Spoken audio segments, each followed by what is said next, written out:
Bueno, hay harto que revisar y queremos quedarnos con lo que este 4 de julio se va a celebrar en la Casa Blanca, la firma de este proyecto de ley de parte del presidente de los Estados Unidos, Donald Trump, en un hito también para su administración, con la firma de esta Big Beautiful Bill, que es esta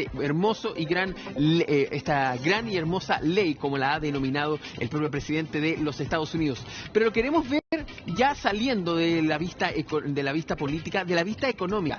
¿Qué es lo que sucede? ¿Cómo va a afectar también al resto de los países, a la economía mundial tal vez? Vamos a conectarnos a esta hora con Javier Mella, académico de la Facultad de Ingeniería y Ciencias Aplicadas de la Universidad de los Andes. ¿Cómo está? Bienvenido a Chilevisión Noticias. Hola Pablo, muchas gracias por la invitación. No, muchas gracias a usted por estar con nosotros. A ver, Javier, ¿qué significa este proyecto? ¿Cuáles son los cambios más sustanciales finalmente que ha ya permitido que esta ley se aprobase tanto en el Senado como en la Cámara de Representantes del Congreso? Bueno, es una gran pregunta. Es una ley que tiene prácticamente 900 páginas, ¿ya? Entonces, incluye muchas cosas. Es una mezcla de bastantes cosas que ni siquiera están tan relacionadas entre sí. En términos, yo diría lo más fundamental tiene que ver con algunas rebajas en impuestos que vienen a un poco a confirmar lo que había sido la rebaja dentro del gobierno de Trump 1, por ahí por el 2017.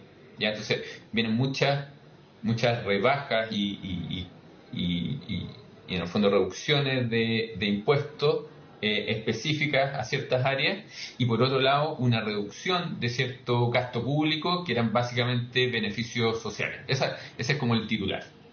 Perfecto. Ahora, estas rebajas, por ejemplo, ¿han afectado a la economía estadounidense? ¿Ha habido una afección o ha sido también una suma para las personas que se han visto beneficiadas con esta rebaja de impuestos? Porque estaba viendo son empresas finalmente y también las personas más ricas. La clase media y la clase baja, al parecer, no se había beneficiado tanto de esta rebaja de impuestos que viene desde, usted lo decía, desde el primer mandato de Trump. Así es, justamente. La verdad es que las reducciones de impuestos son mayoritariamente a las personas de más altos ingresos. Las personas de mediano y menos ingresos también tienen reducciones, pero por otro lado tienen reducciones en los beneficios. Y las reducciones en términos de impuestos son marginales, ¿ya? Entonces, claro, sumando y restando, los sectores más acomodados se ven beneficiados y los sectores de menores ingresos se ven, yo diría en general, en promedio, perjudicados. Y en términos de la economía, en un todo, hay que ver cuál va a ser la reacción, porque justamente los sectores más acomodados tienden a consumir menos, ¿ya? Entonces, no es que vayamos a ver un gran aumento en el consumo y que eso vaya a estimular la economía, y por otro lado, vamos a ver un aumento en el déficit fiscal, que eso también puede tener algunas consecuencias negativas. Ahora, Javier, esta rebaja de impuestos que ya venía para las empresas, justamente, usted decía, en el caso de las personas más ricas no hay tanto consumo. ¿Qué pasa con las empresas? ¿Ayuda, por ejemplo, va en línea con lo que ha querido Donald Trump de buscar el estímulo de la economía estadounidense a través de la producción en el territorio de Estados Unidos? ¿O se necesitan más medidas, por ejemplo, y esto sería solo un primer paso muy pequeño tal vez? ¿No da para un salto, por ejemplo? No, lo que pasa es que muchas de estas medidas tienen que ver con lo que ya venía del 2017, ¿ya? Entonces vienen más bien a mantener. Lo que pasa es que cuando se formuló la ley del 2017, venía con fecha de expiración muchas cláusulas.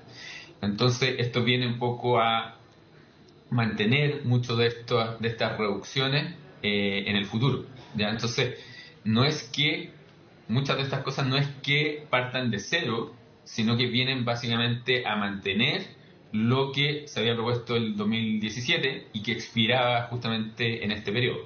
¿Ya? Entonces no son grandes cambios en ese sentido. Y si no hubiesen continuado, ¿hubiese sido una afección muy negativa al empresariado estadounidense, a su producción, por ejemplo, si hubiese afectado también, por ejemplo, en trabajos? Lo que pasa es que hay dos efectos. Por un lado está el efecto que tú mencionas, que tiene que ver con menores, en el fondo, flujos de caja para las empresas disponibles para poder, por ejemplo, invertir. Pero por otro lado está todo lo que hemos ido hablando también de mayores déficits fiscales, y esos déficits fiscales se traducen en mayores tasas de interés para la deuda del gobierno, pero eso a su vez se traduce en mayores tasas de interés en deuda de largo plazo, por ejemplo, deuda mediante bonos a empresas, endeudamiento de la empresa de largo plazo y endeudamiento, por ejemplo, también en el sector de inmobiliario para créditos hipotecarios, por ejemplo. Ya que cosa que hemos visto acá también en Chile que se han aumentado fuertemente. Exactamente. Estaba también, por ejemplo, revisando otras modalidades. Usted lo decía, 900 páginas es harto, pero hay distintos puntos que se han destacado. Quitar los impuestos a la seguridad social, por ejemplo, de adultos mayores y personas con discapacidad. También quitar el impuesto a propinas y horas extra. Ahí podríamos sí decir, hay un estímulo al bolsillo de las clases más necesitadas, incluso de la clase media, por ejemplo.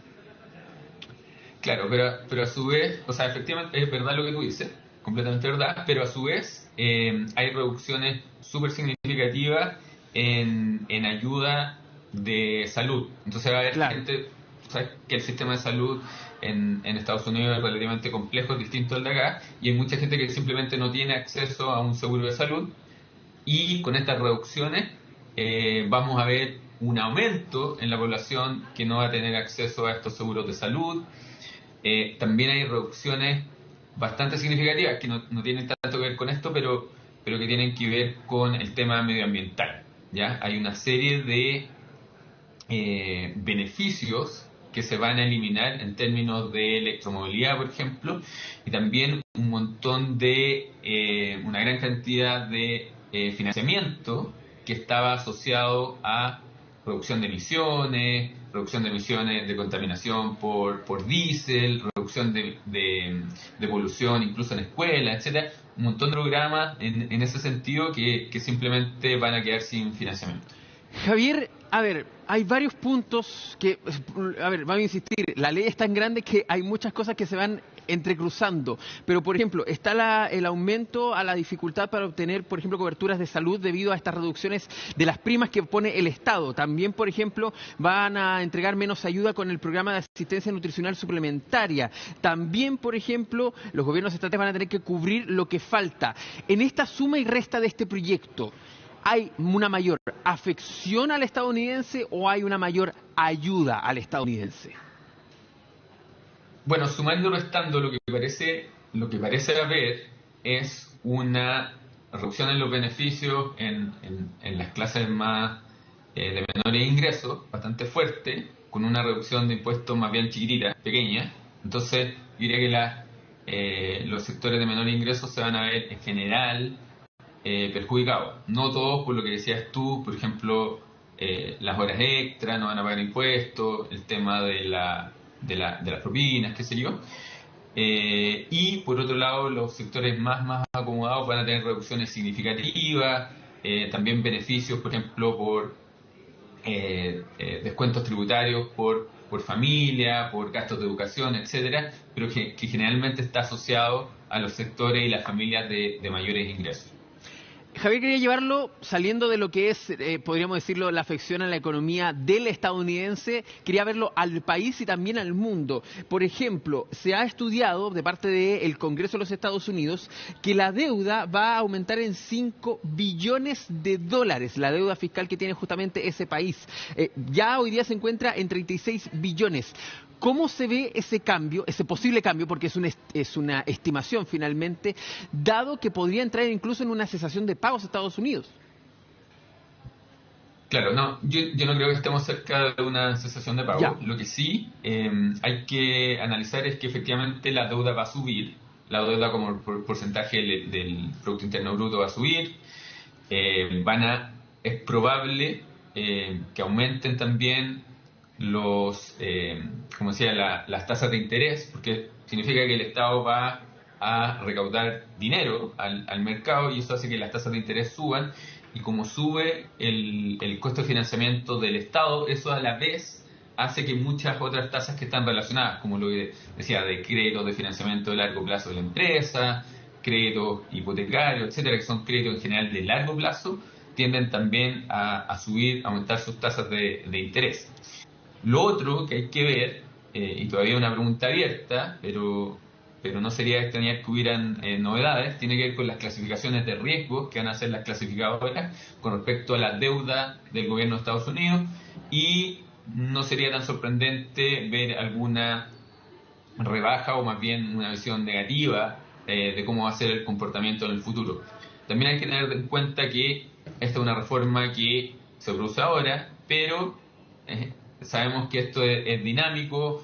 Nos podemos encontrar en 4 años más con un gobierno demócrata, con mayoría en el Congreso, y esto se podría revertir, ¿ya? Entonces, estas grandes reformas de impuestos en Estados Unidos requieren de tener el poder ejecutivo, pero también tener el poder en el Congreso. Entonces es muy importante cómo funciona también y cómo se desarrolla las próximas elecciones, primero en el Congreso y después ya en casi 4 años más, un poquito menos, en el Ejecutivo la elección presidencial. Sí, usted decía, probablemente no entre una sesión de pago. Yo estaba tirando el tejo pasado, pero tiene un punto muy importante usted que hablaba de la calificación justamente de la deuda estadounidense y también de la economía estadounidense.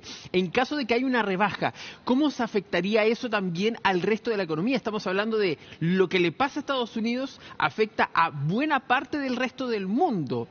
A nosotros nos afecta y Estados Unidos y China, por ejemplo. Entonces, ¿cómo, por ejemplo, nos pegaría a nosotros, a Chile y también al resto de Latinoamérica, por ejemplo? Sí, o sea, no es de extrañar que justamente, un poco lo que hablaba recién, la clasificación de riesgo pasa a ser un poquito más negativa o tener una visión más negativa, no necesita que necesariamente baje la clasificación crediticia. Es probable que las tasas de interés vayan a subir. Como decía, eso es la base también de otra deuda dentro de Estados Unidos, pero eso también puede afectar los mercados internacionales. Los mercados están interconectados y por lo tanto un aumento en el costo de financiamiento en Estados Unidos también podría tener un efecto en otras naciones por simplemente el hecho de que los mercados están conectados y van a haber flujos de dinero para financiar esa deuda en Estados Unidos. Javier, si uno ve estos cambios, lo que está ocurriendo en Estados Unidos con este proyecto, y uno podría empezar a hilar, proyecciones a futuro que no son ciertas, sino que finalmente son proyecciones, pero si uno dijera, si todo sigue como debería seguir, estamos hablando de un Estados Unidos que la va a tener más difícil hacia el futuro. Por ejemplo, hoy día la inflación, ellos ya han dicho, están con precios elevadísimos y esto es de todos los días. Es una cuestión dinámica finalmente, pero que está costando llegar hasta fin de mes. ¿Podríamos ver a un Estados Unidos, a un estadounidense, por así decirlo, mucho más complicado y por ende afectaría también a la macroeconomía? Bueno, efectivamente, eso estará por verse, ver los efectos. Yo creo que muchas de estas cosas ya se preveían. Por ejemplo, si vamos a los mercados financieros, probablemente vamos a ver efectos de nuevo en caída en los bonos, pero no es tan caída en empresas de electromovilidad, por ejemplo Tesla. Pero en general el mercado accionario probablemente lo va a ver como una buena noticia, ¿ya? Entonces hay un poquito de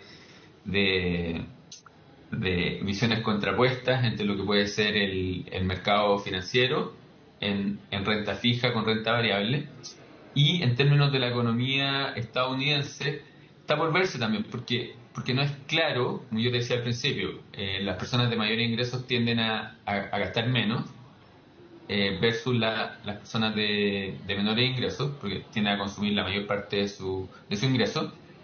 Entonces no está tan claro cuál sea el efecto, y es probable que veamos efectos distintos en distintos sectores económicos, ¿ya? Los que estén más afectados por personas de mayor ingreso probablemente van a tener un beneficio, los más relacionados a personas de menor ingreso van a tener algún perjuicio en el margen, ¿ya? Entonces no me atrevería a decir que todos los resultados van a ser negativos. También está por ahí pendiente la duda de cuánto el gobierno de Estados Unidos, el Estado de Estados Unidos, quiere probablemente recaudar también en lo que hablábamos de los aranceles, que es una cuestión que quedó como en espera, pero es probable que tengamos novedades en el corto plazo. Ya, entonces ahí vamos a quedar pendientes también a cuál va a ser esa recaudación. Recordemos que las tasas todas bajaron al 10%, no es que hayan desaparecido finalmente, sino que algunas, las más altas, se congelaron en esos 10% y es el general que se ha aplicado a todo el resto de los países. Javier Mella, le queremos agradecer por el contacto con Chilevisión Noticias, el académico de la Universidad de los Andes, miembro también de la Facultad de Ingeniería, ahí está, la Facultad de Ingeniería y Ciencias Aplicadas de esa casa de estudios. Muchas gracias por el contacto, que esté bien. Muchas gracias, Pablo. Nos vemos. Vamos a seguir con otras informaciones.